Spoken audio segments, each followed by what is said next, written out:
Hey yo tout le monde, c'est Nezex et aujourd'hui on se retrouve pour une nouvelle vidéo sur ma chaîne YouTube. Aujourd'hui on se retrouve pour parler de Call of Duty Black Ops 6. Let's go!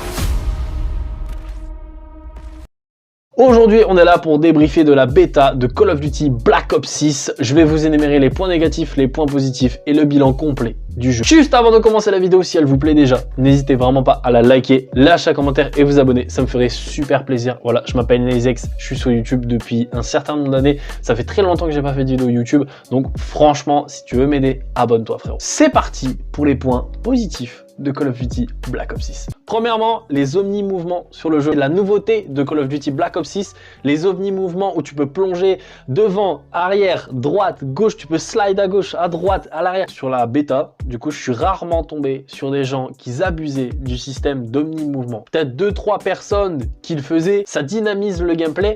Point négatif par contre, en gros, les omni-mouvements, il faut que tu fasses des glissades.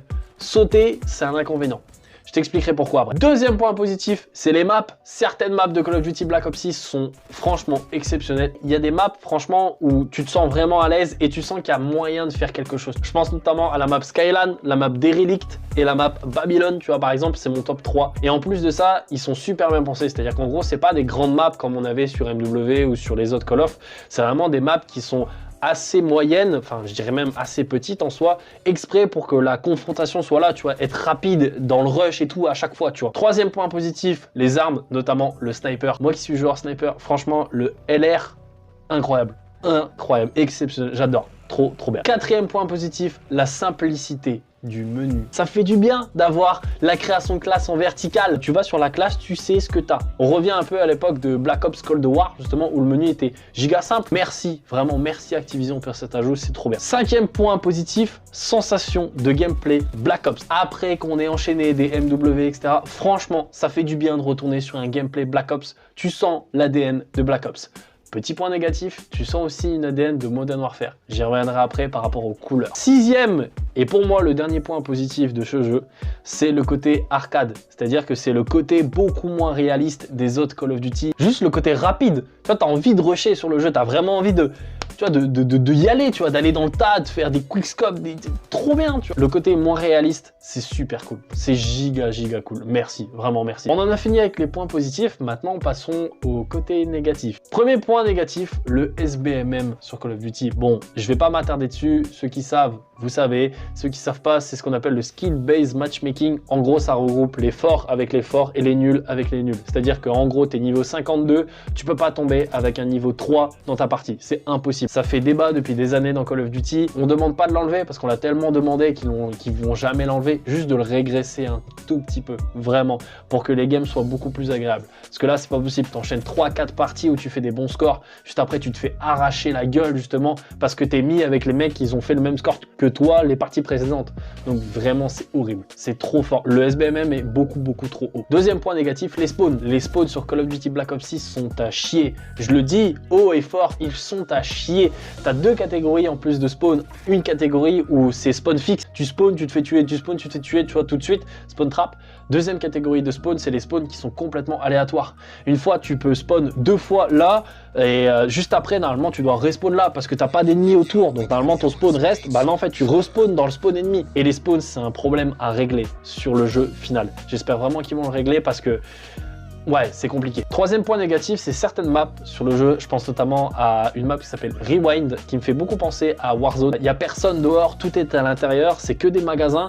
Et mec, c'est giga compliqué en fait de voir des gens. Et le côté visible, c'est-à-dire que tu as la visibilité au niveau de tes alliés, c'est-à-dire que vraiment tes alliés, tu les vois énormément. Par contre, les ennemis, ils se fondent énormément dans la masse. Quatrième point négatif, c'est par rapport aux armes. Bon, ça, on le sait, c'est classique. Dans une bêta, tu as toujours au moins 2-3 armes qui sont cheatées. Bah là, je cite la PDW et la Tanton. Voilà, la Tanton que tu débloquais au niveau 30, pour ceux qui savent pas, le niveau maximum de la bêta, trop cheaté. Donc on demande simplement de les régresser, vraiment de les nerfs à la sortie du jeu. Cinquième point négatif, c'est le délai pour tirer. Alors là, vous allez dire, mais qu'est-ce que tu racontes? Oui, quand tu appuies sur R1, ça tire, mais ça tire pas tout le temps. Je parlais tout à l'heure des omni-mouvements.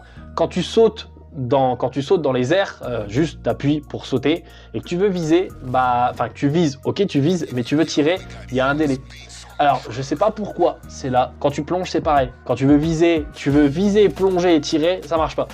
T'es obligé, il y a un petit délai de genre 1 seconde ou 2, tu vois, maxi. Mais c'est un délai quand même qui est assez chiantos et qui te fait perdre des duels en fait, c'est chiant. Du coup, bah en fait, par rapport aux omni-mouvements, bah tu préfères plus les glissades que les sauts. Sixième point négatif, c'est au niveau des armes, la visée aléatoire. Je joue manette, donc forcément qu'elle aide à la visée sur le jeu. Là, je parle simplement des snipers. Je suis un joueur sniper.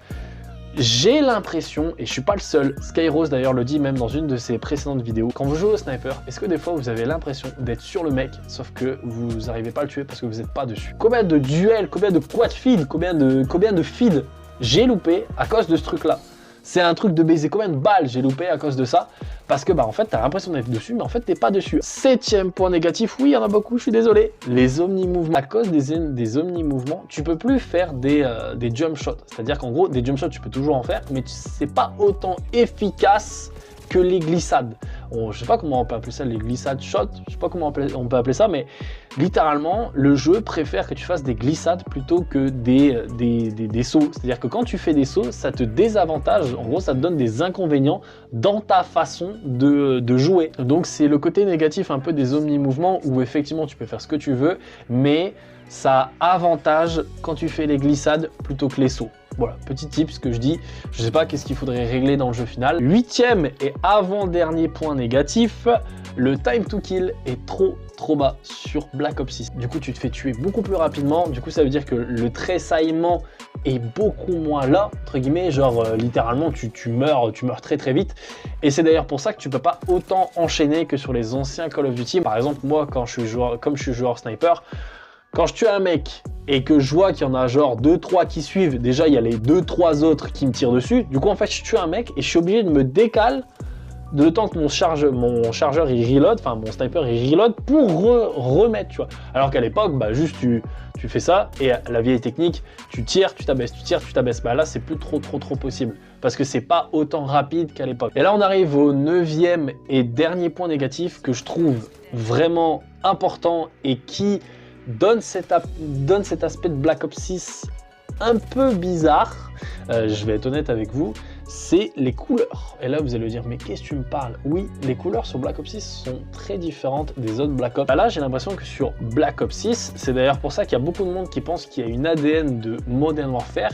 Il y a forcément cet aspect de gameplay de Black Ops, comme ce que je vous disais tout à l'heure, mais l'ADN MW y est un peu dans le sens où les couleurs sont les mêmes que sur Modern Warfare. Entre guillemets, attention, je pense qu'à mon avis, il y a un peu plus, mais c'est pas autant qu'on espérait sur un Black Ops. Quand tu compares un rouge, le rouge de Modern Warfare et le rouge de Black Ops 6, tu sens qu'il y a une ressemblance, tu vois.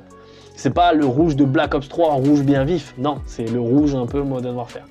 Et le jeu est un peu fade. Bon bah voilà, on en a fini avec les points négatifs et les points positifs de Black Ops 6. On va passer directement à la conclusion de ce Call of Duty. Il est bon.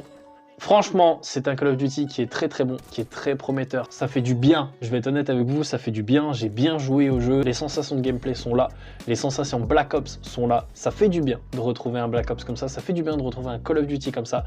Ça change, ça nous fait vraiment, je pense, tous du bien. À Activision, de prendre les choses en main, d'écouter la communauté un minimum, d'essayer de régler des soucis qui sont là, mais qui ne devraient pas être là, par rapport au fait que c'est un Black Ops. Est-ce que maintenant, il va renaître la licence Call of Duty? Trop tôt pour le dire. Il va certainement renaître pas mal de youtubeurs. Je pense qu'il y a pas mal de youtubeurs qui vont rejouer au jeu. Je suis trop content d'avoir pu jouer à cette bêta. J'ai vraiment hâte du jeu dès qu'il sort. Je vais l'acheter forcément. Il y aura des vidéos faites dessus, ça vous inquiétez pas. Cette vidéo est terminée. J'espère qu'elle vous aura plu. Si c'est le cas, n'hésitez vraiment pas à la liker, lâcher un commentaire et vous abonner. Ça me ferait super plaisir. On approche des 1000 abonnés. Ça fait 10 ans que je dis qu'on approche des 1000 abonnés. Ouais, je sais. Je suis très content que je sois de retour un peu sur YouTube. Ça fait du bien de refaire des vidéos sur YouTube. Je vais pas vous mentir, franchement, je me sens vraiment trop bien. Tu vois, c'est trop bien. C'était Naizex aux commandes de cette chaîne YouTube. Au revoir. Bonne journée, bon courage, bonne journée, bonne soirée, bonne nuit, bon appétit. Bref, des bisous tout le monde, à bientôt.